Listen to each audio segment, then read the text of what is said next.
The 12 Dancing Princesses by the Brothers Grimm. Once upon a time, a king had 12 beautiful daughters. Each night he locked and bolted their bedroom door, but each morning when he unlocked the door, he discovered that his daughters had danced holes in their shoes. No one in the kingdom could explain it. So the king said, "Anyone who can discover the secret in 3 nights can choose one of my daughters for a wife. In addition, he will rule my kingdom after I die. But anyone who tries and fails will lose his head." Before long, a prince offered to try his luck. He was welcomed and treated royally. That night, he was led to the bedroom next to the one the princesses all shared. The doors were left open so that he might see where they went.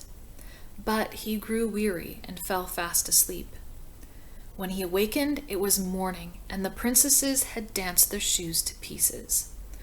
On the second night, the same thing happened, and again on the third, so the prince lost his head. Many others tried to discover the secret of the 12 dancing princesses, but everyone who tried failed. Now it came to pass that a poor soldier had suffered a wound and could not serve in the army any more. He came upon an old woman who asked him where he was going. "I really don't know," he replied. Then he added jokingly, "Perhaps I'll find out where the princesses dance holes in their shoes." "That's not very hard to do," said the old woman. "You must not drink the wine they will bring you each night, and you must pretend to fall into a deep sleep." Then she handed him a cloak and said, "This cloak will make you invisible, so you can follow the 12 princesses." So the poor soldier went and offered his services to the king. He was treated just like the others. That night, the eldest princess brought him a cup of wine, but he had fastened a sponge under his chin, and instead of drinking the wine, he let it dribble down his chin into the sponge. Then he lay down and began to snore loudly, as if he were sleeping. The 12 princesses heard him and laughed gleefully. Then they opened their closets, brought out beautiful gowns, and dressed themselves before the mirror. They whirled about, admiring themselves and eagerly looking forward to the ball. But the youngest princess said, "Rejoice if you will, but I have a strange feeling that misfortune will visit us tonight." "What a silly goose you are," said the eldest. "Have you forgotten how many princes have come here in vain? This poor soldier will fare no better than the rest. Why, even without a sleeping potion, he would have slept until morning." Then she went to her bed and tapped upon the bedpost. At once the bed sank into the floor, revealing a long staircase. One after another, the 12 princesses went down the stairs. Quickly, the soldier jumped from his bed. He drew on his cloak, which made him invisible, and followed them down the stairs. As he walked behind the youngest princess, he carelessly stepped on her gown. "Wait!" cried the princess. "Someone is stepping on my dress." "Nonsense," said the eldest. "You probably caught it on a nail."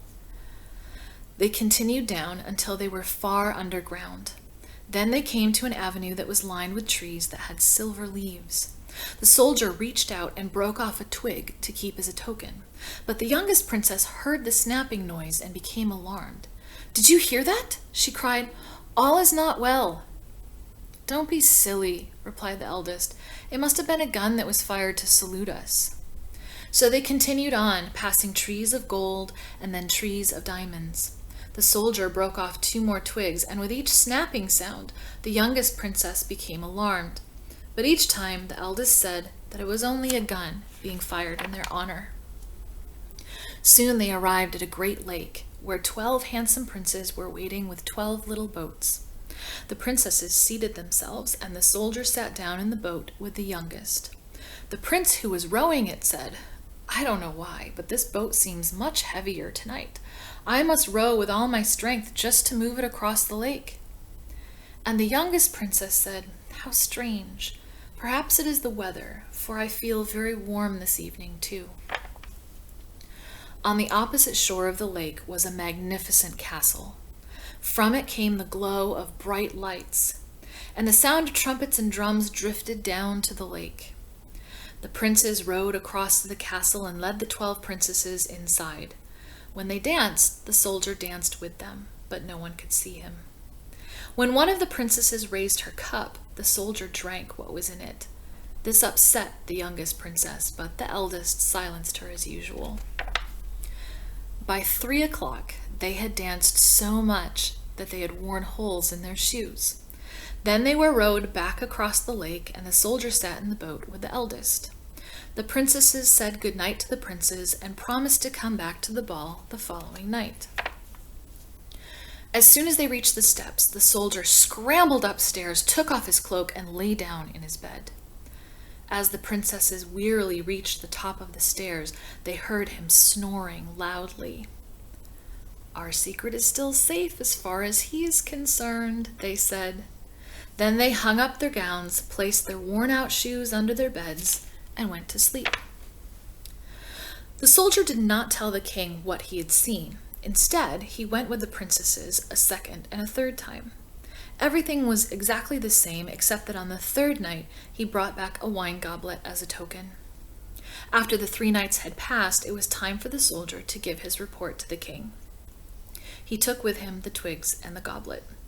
The 12 princesses hid behind a door near enough to hear every word. The king spoke first. "Have you found out where my daughters go when they dance holes in their shoes?" he asked. And the soldier replied, "They go to an underground castle where they dance with 12 princes." Then the soldier told the king about everything he had seen. Finally, he took out the tokens, which proved he was telling the truth. The king called his daughters before him. They knew that lying would do them no good, so they admitted everything. Then the king asked the soldier which of the princesses he would choose for a wife. And the soldier answered, "I'm not as young as I used to be. Therefore, I will choose the eldest." And so the soldier married the princess, and the kingdom was promised to him upon the king's death.